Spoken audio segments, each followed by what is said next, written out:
Hey guys.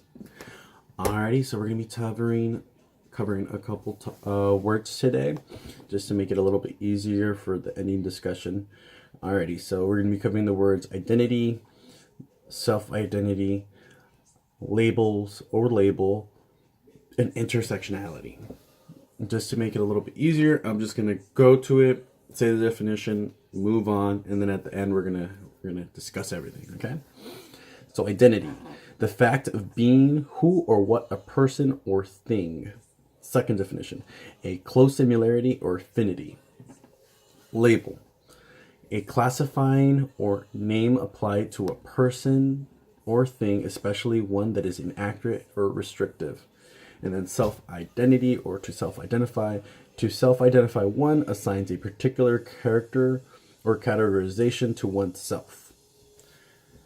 And lastly, we're going to do intersectionality, the interconnected nature of social categorizations such as race, class, and gender as they apply to the given individual or group, regarding as creating an overlap of interdependent systems of discrimination or disadvantage, or I'm going to add advantage.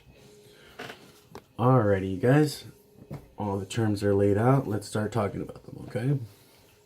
Alrighty, so identity is supposed to be based on fact.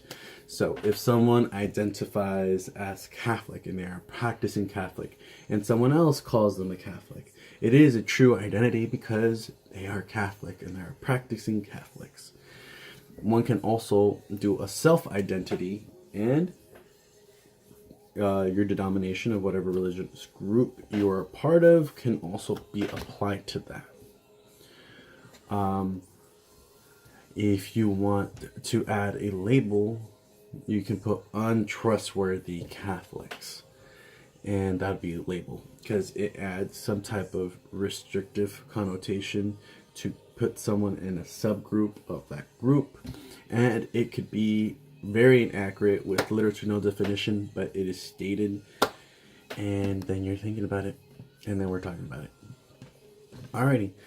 And then we're going to go to self-identifying. So a lot of people can self-identify, and self-identifying or identity is going to be really closely associated to intersectionality, because it is the step before you get to your bubble of being able to know where on your little chart you are.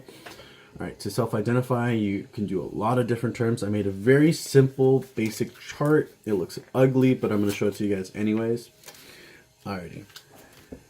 I put only 4 bubbles, and each of them are supposed to have one of my categorizations. The very top one, I put gender. I'm a male. I'll be a cisgender male because I was born a male and I identify as a male. One of them, I have my ethnic background, which would be Latino or Latinx.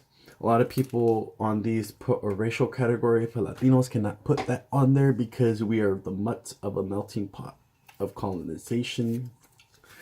Alrighty, and then this bottom one right here, I put descendants. I am a descendant from 2 parents from El Salvador. And then this one right over here, it says my nationality. My nationality is I'm a US born citizen. And a lot of the times when you start getting more and more of these little bubbles that you get, you see that there's some contradictions. They're not necessarily bad, they add more color. So let's say these were all color palettes, and these were our natural spectrum of colors. These middle colors are little blends that make us a little different from everyone, which is not a bad thing because individuality, right? Alrighty, and then how intersectionality plays into this, which is my little intersectionality chart. So let's say each bubble was an identity or a self-identity. You could even put labels in this because it's how society views you. And society can also view you in an inaccurate or restrictive lens a lot of the times. So we have terminologies for that. Either being racist or prejudiced towards one person based on any of their little categories here. It can even simply be from where they're from. It can simply be from their background, or it can simply be for their gender. And that's what intersectionality is talking about. The discriminations and disadvantages of a certain person. This helps you find a little map to help you navigate more since we are going to be talking about a lot of different issues and topics, next week we are going to be talking about trans issues and pronouns. I was approached by two of my friends who say they are not homophobic or transphobic, but they do not see the needs to use the pronouns that people are asking for. The easiest pronoun would be the non-binary one, which would be the they or them. As for like the 60 to 100 of the other ones, I'll be describing them up next week. And I'm just going to state, if someone asks you, hey, I'm not a Mrs., I don't have a possessive pronoun, you can call me Miss. Then it's the same thing. If someone asks you to call them by a certain pronoun and you're trying, they're not going to attack you for it. But if you completely disregard it and look at them like they're inferior for asking you to identify them under a certain pronoun, then that speaks more volumes about you than it does about them. And if you're saying, well, it's not factually based, I know you're a female or I know you're a male, that's the same thing as Mr. or Mrs. I know you're married. I know that you have his last name. You're basically saying to that female, I know you're his property. You're adding that possessive pronoun to it.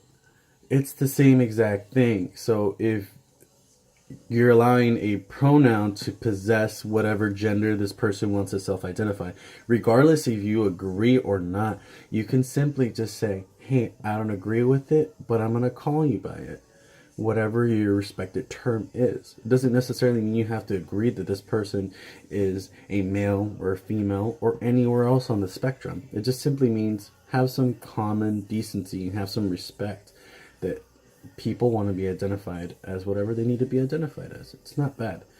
If you guys want to tackle me on these comments, on these topics, please do so. I want to learn. I want to know your guys' point of view, your perspective. You guys can always shoot me a comment at the links below.